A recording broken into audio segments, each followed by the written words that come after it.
It's extremism that's the problem, and Twitter amplifies that. I think that extremism is threatening everything, and people are liars, and they pretend it's because of what you're saying, but really they just don't want to hear it because you're not on the right side. There's so much hypocrisy and lies, and the more you tell a lie, some people believe it, and that is like the new politics. Lie enough till people believe it, and it becomes a truth. Ricky Jay doesn't hold back for a second. He completely tears into Keir Starmer with humor so fierce it could melt steel. If you've ever thought politics was a snooze fest, this moment will change your mind fast. It's like watching a stand-up comic take aim at a statue and somehow make it hilarious. Jay's timing, confidence, and punchlines hit harder with every second. Stay tuned. This back and forth turns into one of the funniest political takedowns you'll ever see. Hey, I don't get political, but they're all... When are we going to stop taking went to Eton as a qualification to run the country? I mean, now.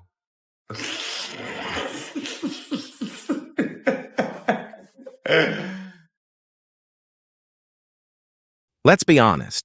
When Keir Starmer stepped onto the political stage, it felt like watching a beige curtain come to life. Safe, polite, and utterly forgettable. People once hoped he might bring a spark, a bit of flavor to the same old political stew. Maybe some energy, a vision, even a drop of boldness. But what we got instead was the political version of lukewarm tea, technically there, but not exactly stirring anyone's soul. You know, in the news now, you know, with these parties that the government, the people in charge were breaking the rules, having these parties in their lovely gardens. I think I've been naive all my life. It's not till now I just go, why do we trust them? Of course we shouldn't trust the people in charge. That's how they're in charge. They shouldn't be trusted. Remember that tiny glimmer of excitement people once had? Like opening a flashy new snack expecting fireworks, only to find it tastes like cardboard. That's Starmer's leadership in one sentence, a big promise, no flavor. It's the kind of dull that makes you stare at the wall and wonder if the wall's judging you back. Beige on beige, served cold, with a side of disappointment. We've got the mandate. I mean, we've just won by huge numbers the local elections, the mayoral elections. I think we got more than twice as many votes as were cast for Labour. So, of course, Starmer's panicking, he's terrified. It's quite funny. In the Commons now, he looks at Nigel and I as much as he looks at Kemi, and he looks really anxious. You know, what are we doing? When are we laughing? What are we saying? And look, he's right to say we are effectively the real opposition. Remember that tiny glimmer of excitement people once had? Like opening a flashy new snack expecting fireworks, only to find it tastes like cardboard. That's Starmer's leadership in one sentence, a big promise, no flavor. It's the kind of dull that makes you stare at the wall and wonder if the wall's judging you back. Beige on beige, served cold, with a side of disappointment. That had taken over as PM. I wouldn't do anything in politics. Wouldn't do anything close to it.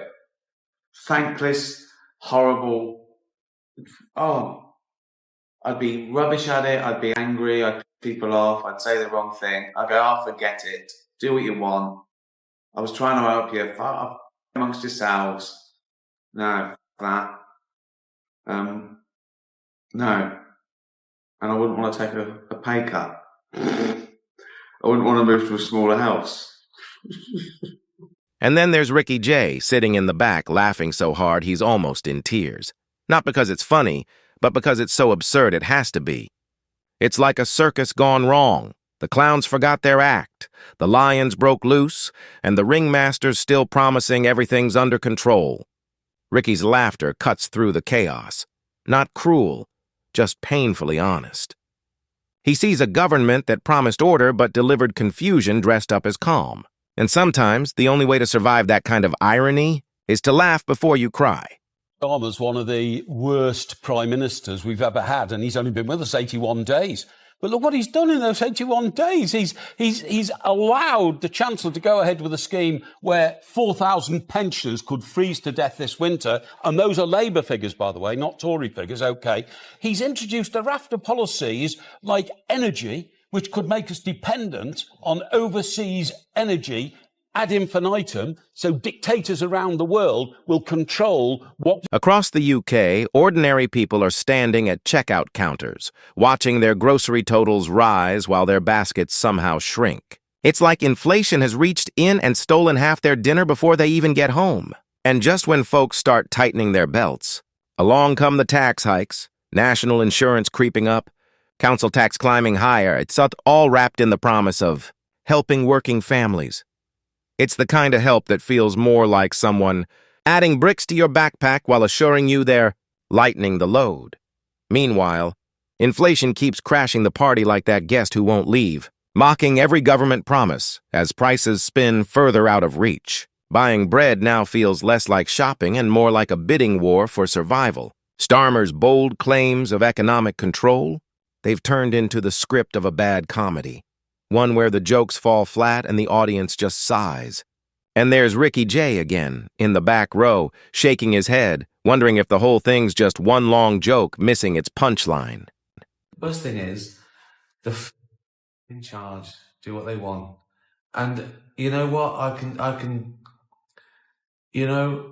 I see all these people saying all the parties they were having and what all the stuff they were doing. And people were saying, that was the day I couldn't see my mum in hospital, or I couldn't go to my dad's funeral. And because the people in charge, the posh, privileged people in charge, were acting like Charlie Sheen. 9:09 a.m., 17/10/2025, Cyanate 2, 329, 6672838. You know things have gone sideways when even talking about fixing the economy feels like the setup to a bad joke. Families can't cover basics. Small businesses are folding under costs that just won't quit. And somehow, Starmer's crew thinks nudging a few tax numbers and calling it policy will magically make it all better. It's like showing up to a house fire with a squirt gun. Sweet effort, zero impact. Ricky Jay would probably laugh just to keep from screaming because at this point, the absurdity's doing the heavy lifting. Then there's immigration, a situation somehow even more chaotic and unfunny. The Channel crossings have turned into Britain's longest-running farce, except no one remembers how the script began. Boats keep coming, filled with people chasing safety or a chance at a life that works. And what's the government's response? Imagine a dozen officials playing bureaucratic hot potato, tossing blame from desk to desk while the tide keeps rolling in. Public frustrations boiling over. Asylum cases crawl forward slower than a snail with a hangover, and resources are stretched thinner than a reality show plotline. Through it all, Starmer's team reacts with the same energy as someone pretending not to hear a buzzing mosquito at 3 a.m.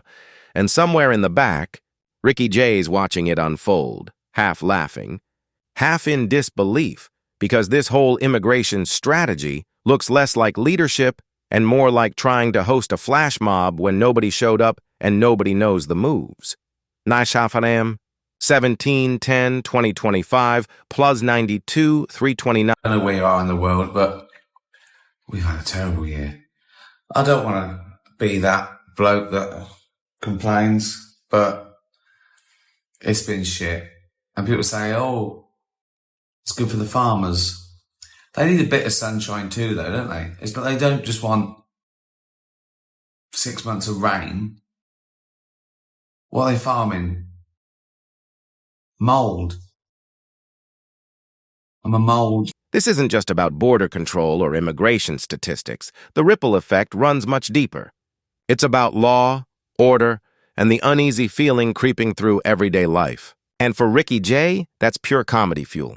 Crime's edging up, police and emergency crews are stretched to breaking point, and public worry is piling higher by the day, like a stack of unpaid bills you keep meaning to deal with but can't face anymore. Starmer's government, with its slow, overly cautious tone, looks less like a team steering the ship and more like someone ducking behind the couch, praying the noise goes away on its own. Ricky's wit cuts straight through that illusion, showing a government that keeps talking about having a steady hand, yet can barely hold a teacup without spilling half of it. That's not calm leadership. That's a shaky grip seconds from a mess. Between a battered economy and an immigration system stuck in bureaucratic quicksand, Starmer's promise of competence now sounds less like a plan and more like the setup to a painfully long joke no one's laughing at anymore. We should be talking about cancelling the Prime Minister, shouldn't we, really? This is the sort of thing, and I'm making a bit of a joke of it, but it's actually a very close line to being serious. This is the kind of thing that got people put in jail back in July. That there has been this astonishing inversion of language. Now, the question is, what does it actually mean, if it means anything at all? Like every great comic moment, Ricky Jay reminds us that sometimes the real punchline isn't meant to make you laugh. It's meant to make you ask how things got this absurd in the first place. Meanwhile, Keir Starmer stands there with that familiar stiff grin, as if calmness could somehow disguise the chaos swirling around him. But if Ricky's roast proves anything, it's that you can't fake timing, and you definitely can't fake leadership. The British people deserve better than tax hikes dressed up as relief, policies that crumble under inflation, and immigration plans so muddled they'd confuse a GPS. That's what Ricky's skewering, the slow-motion comedy of a government that keeps tripping over its own promises. And it's hard to disagree. When leadership turns into the joke, all that's left is nervous laughter. Starmer talks about fiscal responsibility, but then quietly raises national insurance and council taxes, squeezing ordinary people dry while calling it care. It's like being told you're on a diet, only to be handed a chocolate cake and told, "Go on, it's good for you." One bite later, and you're choking on pure economic pain. Hi guys, Ricky G here, wellness and beauty influencer. As a celebrity, I know all about stuff, like science and politics. So trust me when I tell you who you should vote for. If you don't vote the right way, that's like a hate crime that makes me sad and angry, and I'll leave the country. Meanwhile, the cost of living isn't just rising, it's scaling Everest in flip-flops. Energy bills are soaring, homes are turning into luxury saunas, and Starmer's government just stands there, sipping tea and waiting for things to settle. Spoiler alert, they're not settling, they're spiraling. What's being sold as steady leadership looks more like a slow-motion shrug while families count pennies to stay warm. It would be hilarious if it weren't so painful. Ricky Jay would have a field day pointing out the absurd contrast, Starmer's calm face on camera while real life burns quietly in the background. And just when you think the chaos has peaked, the immigration crisis crashes back in like a bad sequel. Starmer's response: picture someone trying to build a sandcastle in the middle of a storm tide. The effort's there, but reality keeps washing it away. He's decided that we can pay for this. We're going to pay for the privilege of once again being ruled in many ways by Brussels. We're going to be coughing up to the EU budgets. It's absolutely absurd. It goes against what he said. He's turning this country once again into the orange ball chewing leather trust gimp, if I've got the right word. Well, going back. And then there's Starmer's leadership style. The man who sells himself as the calm, steady hand in turbulent times, yet somehow turns hesitation into an art form. If politics were a game, he'd be the player who keeps passing sideways, terrified to take the shot. Meanwhile, Ricky Jay's fearless honesty lands like a splash of cold water, jolting, refreshing, and exactly what the country's been missing, because when Britain needs bold choices, Starmer offers steady without the strategy. It's like stepping into a sword fight armed with a butter knife and a polite smile. Through it all, Ricky's comedy doesn't just entertain, it exposes. There's no sugarcoating, no gentle teasing, just raw truth, served with wit sharp enough to cut through the fog, and that's the point. If the people in charge won't face reality, at least the comedians still will, because this isn't just a roast, it's a wake-up call. Leadership isn't about polished speeches or perfect photo ops. It's about courage, conviction, and fixing what's broken, even when it's messy. So yes, Ricky Jay tore into Starmer, but it's not just for laughs. It's about showing Britain the reflection it's been avoiding. Because right now the country doesn't feel like it's moving forward. It feels stuck, looping through the same bad punchline again and again. And maybe, just maybe, it's time someone finally changed the script.